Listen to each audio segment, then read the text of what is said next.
예, 안녕하십니까. 예, 이 주말 동안에 이 사실은 저희 입장에서는 굉장히 큰 뉴스인데 이 보수나 이쪽에서 별로 좀 다루지 않는 어떻게 보면 슬쩍 숨기고 있는 뉴스가 있죠. 바로 이 윤석열 대통령과 이 김진표 이 국회의장, 국회의장이 서로 만나서 뭐 사실상 뭐 이 내용을 보면은 내각제 개헌에 합의를 한 거나 마찬가지입니다. 이 내용을 쭉 보면은 대통령실에서는 그냥 원론적인 얘기였다 그러는데 그 원론적으로 합의를 해버린 거예요. 하나씩 살펴볼까요? 예. 자, 김진표 이제 국회의장이 실제로 나왔어요. 완전 나와가지고 본인이 윤석열과 얘기한 부분들을 이렇게 설명하는데 개헌 논의의 윤긍정적. 자, 대통령실 원론적 답변. 그러니까 원론적으로 긍정적으로 입장을 정리한 거 아닙니까? 이 개헌을 추진할 수 있는 곳은 두 군데밖에 없습니다. 국회하고 대통령이에요. 그러니까 개헌을 발의할 수 있는 권한을 갖고 있는 게 국회하고 대통령이기 때문에 이 개헌을 추진한다 그러면은 국회와 대통령이 협의를 하는 게 필수적인데 만약에 대통령이 개헌을 원치 않으면은 지금은 시점이 아니다. 뭐 예를 들면은 내가 지금 취임한 지 100일밖에 안 됐는데 무슨 개헌이냐. 아니면 총선이 있으니까 총선 뒤에 한다. 뭐 이렇게 가야 되거든요. 근데 아무런 제동을 걸지 않고 이렇게 원론적인 답변했다. 이 얘기는 개헌에 서로 합의를 했다고 봐도 되는 거예요. 이건 이 정도면. 자, 김진표 얘기해 보시죠. 예, 윤 대통령에게 의장 직속 개헌 자문위를 만들어 폭넓게 의견을 교환하고 개헌에 관한 논의를 공개적으로 추진해 보겠다고 했다. 윤석열도 좋은 생각이다. 이거 웃기는 얘기예요. 이 개헌이라는 게 한번 얘기가 돌아가면은 완전히 이제 블랙홀이라는 표현을 쓰잖아요. 모든 국정 운영이 이 개헌 논의로 빨려 들어오기 때문에 지금까지 역대 대통령 중 그 누구도 집권 초기에 개헌을 얘기한 적이 없습니다. 집권 말기에 가서 좀 얘기를 하죠. 그래서 윤석열이는 100일 좀 넘은 상태에서 국회의장이 전방위적으로 개헌 논의하겠다 했을 때 아유 좋은 생각이십니다. 한번 해보세요. 이 얘기는 개헌에 동의하겠다는 얘기잖아요. 여기 말 나오네. 김진표 말대로 과거 대통령들은 개헌 이슈가 국정 동력을 빨아들이는 블랙홀처럼 되기 때문에 후보 때와 달리 뒤로 미루다 못한다. 응? 그러나 여소야대 정치 상황에서 오히려 개헌을 협치의 정치를 만드는 모멘텀으로 만들 수 있지 않냐. 아주 막 김진표는 이 내각제의 화신이거든요. 그러니까 노골적으로 그냥 윤석열을 압박하는 겁니다. 너 지금 여소야대고 막말로 너 하나 탄핵시키는 거 이거 아무 일도 아니니까 네가 개헌을 받아들여가지고 대충 네가 그 허수아비 대통령으로 가면 네 임기는 채워질 거 아니냐 뭐 이런 식으로 얘기하는 거예요 김진표가. 자, 이것들이 사기치는 겁니다, 이거. 국민통합평경에는 대통령 4년 중임제, 대통령은 4년 중임제든 40년 중임제든 상관이 없어요. 왜? 얘네들이 얘기하는 대통령은 술만 퍼마시는 대통령이기 때문에 실권이 전혀 없는. 그래서 얘네들은 항상 오스트리아식 이 이원 집정제 얘기하거든요. 대통령이 누군지도 몰라. 지금 오스트리아니 독일이니 대통령 누군지 아무도 몰라요. 아무도 우리는 그 총리만 알고 있지 대통령 모릅니다. 예.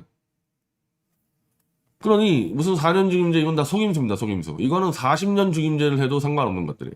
실제로 얘네들은 뭐냐? 모든 권력은 국회가 가져가는 그 사실상의 내각제. 근데 만약에 이제 이렇게 돼버리면은 이 윤석열이가 재임하는 중에 이런 식으로 됐을 때 원래는 이 대통령 임기를 늘릴 수가 없는데 아마 이런 식으로 이제 거래를 칠 수 있겠지. 지금의 대통령 중심제에서의 5년 단임제는 막강한 권한을 가진 대통령이나 얘네들이 얘기하는 지금 이 내각제에서의 대통령은 술이나 퍼마시는 대통령이니까 역할이 다르니까 윤석열이는 다시 4년 중임제가 돼서 8년 임기를 보장해주겠다. 이렇게 거래칠 수가 있는 거죠. 만약에 똑같은 권한이다 그러면은 헌법상 윤석열이가 이 개헌을 통해서 임기를 내릴 수가 없는데 사실상 다른 대통령이니까 대통령 자체가 이름이 달라지기 때문에 역할이 윤석열이는 지금까지 예를 들면 연말에 개헌을 한다. 연말 개헌하면은 지금까지 윤석열 했던 것은 다 무효. 그리고 4년 중인 8년을 윤석열이가 마음껏 술 마실 수 있도록 물론 이제 그때 대통령은 술 처마시는 거 말고는 할 수 있는 거 아무것도 없어요. 술 처마시는 거하고 저 김건희가 좋아하는 저 관광 다니는 거. 그래도 이제 아마 이 국민들은 저 인간을 8년 동안 본다. 열받긴 열받겠죠. 근데 그렇게 해야지 거래가 되지. 만약에 윤석열이 이번에 개헌한 다음에 집에 돌려보낸다 그러면은 윤석열이가 개헌하겠습니까? 그게 아니면은 4년 중임제로 하니까 그러면은 나머지 3년만 치고 그만둔다? 그것도 안 되겠죠. 만약에 지금 만약에 이제 내년 초까지 개헌이 되면은 1년을 했으니까 3년 더해서 중임제 치우고 4년 더해가지고 윤석열이가 7년 더 하는 방식으로 그런 식으로 야합을 할 겁니다. 아마. 자, 윤석열이는 개헌도 개헌이지만 선거법, 정당법 등을 시대에 맞게 변화된 정치의 상황에 맞게 고치는 것도 논의할 필요가 있지 않느냐. 이건 하나만 한 얘기예요. 대통령 중심제에서 내각제로 개헌이 되면요. 선거법, 정당법은 당연히 바뀝니다. 이거는. 통치 방식이 다른데 선거 방식도 다르고 선거법, 정당법은 당연히 바뀌는데 윤석열이는 뭐 아는 게 없으니까 그냥 어디서 주워들은 대로 선거법, 정당법도 바꿔달라. 대통령 중심제가 내각제로 바뀌는데 선거법, 정당법이 안 바뀌겠어요? 당연히 바뀌지. 이건 말할 것도 없는 얘기죠. 그러면서 정부도 적극 호응하고 같이 협의해 나가겠다. 개헌 선언한 거예요. 이제 이 보수 태극기 변절자를 딴말하지 말라고. 이거 분명히 지금 개헌 선언한 거란 말이야. 이거. 자, 대통령실은 김대기 대통령 비서실장 지가 아는 게 있나? 같이 있었나 그 자리에? 그 자리에 없었지 당연히. 거기에 대해서 비서실장인 제가 언급하는 건 자, 있었나? 이 인간도? 김대기 비서실장 있었나? 뭐 따라할 수도 있겠네. 왜냐면 김진표하고 국회 부의장 단에 왔으니까 대통령 비서실장 같이 왔을 수도 있겠네. 그럼 같이 왔는데 이제 얘기하는데 사실은 비서실장이 언급하는 게 적당치 않지. 니 쫄자가 얘기하는 거 웃기는 얘기인데 대통령실 관계자가 입은 김진표가 개헌 논의를 시작하겠다는 말씀에 윤석열은 개헌이나 선거법, 정당법 등은 국회에서 논의가 깊이 있어야 한다. 그런 논의가 진행된다면 정부도 뭐 완전히 이거는 지금 김진표라는 얘기랑 똑같잖아요. 김진표라는 얘기랑 똑같잖아요. 대통령이 반대하면 절대 개헌 논의는 못해요. 더군다나 지금 얘네들이 개헌한다는 게 대통령의 권력을 없애겠다는 그 개헌인데 그걸 대통령이 못해야 못하는 거지. 국민들이 선거로 선출해서 5년 동안에 막강한 대통령 권한을 줬는데 국회의원 놈들이 국민이 부여한 권력을 뺏어가겠다는 거잖아. 그 대통령이 야 니네가 뭔데 내 권력을 뺏어가 개헌하려면 5년 뒤에 해. 이러면 어떻게 개헌을 합니까 국회가. 한마디로 윤석열이가 오케이 됐으니까 지금 개헌하겠다는 거고 여기로 나오잖아요. 개헌 선거법 정당법 등을 국회에서 논의가 진행되면은 우리도 협의해 나가겠다. 그럼 이제 윤석열이는 왜 이런 한마디로 굴욕적인 거지. 지 권력을 국회에 넘겨주는 그런 개헌에 고개를 숙일 수밖에 없냐. 지지율 때문에 그래요. 지지율이 폭락했고 이대로 가면 탄핵과 감옥에 갈 게 뻔하니까 차라리 여기서 딜을 치는 게 낫다고 생각되는 거죠. 지금 민주당에서 김건희와 사적 네트워크 관련해서 지금 국정조사 법안을 발의했지 않습니까? 나는 이 김용민 의원이 한 건 약간 다른 취지긴 하지만 왜 김용민 의원은 지금 저 내각제 구태 기득권 쪽이 아니잖아요. 지금 저쪽은 주로 범이낙연 뭐 내가 설명드렸지만 나오지만 근데 지금 이 김건희 특검법 발의한다? 민주당은 이 특검법을 자기들 마음대로 다 통과시킬 수가 있어요. 김건희 특검법, 김건희 장모 특검법 다 통과시킬 수 있어. 윤핵관 특검법 다. 그걸 윤석열이가 어떻게 막아? 이러니 일단 개헌으로 이 야합을 해가지고 자기 명줄이라도 지키겠다는 게 지금 윤석열이의 계산법이란 말이에요. 이런 식으로 올라오니까. 자, 그러면서 이제 김진표가 하나의 선물을 줍니다. 여야 중진 협의회 요것도 한다. 요게 뭐냐? 나도 이런 거 있다는 거 처음 알았는데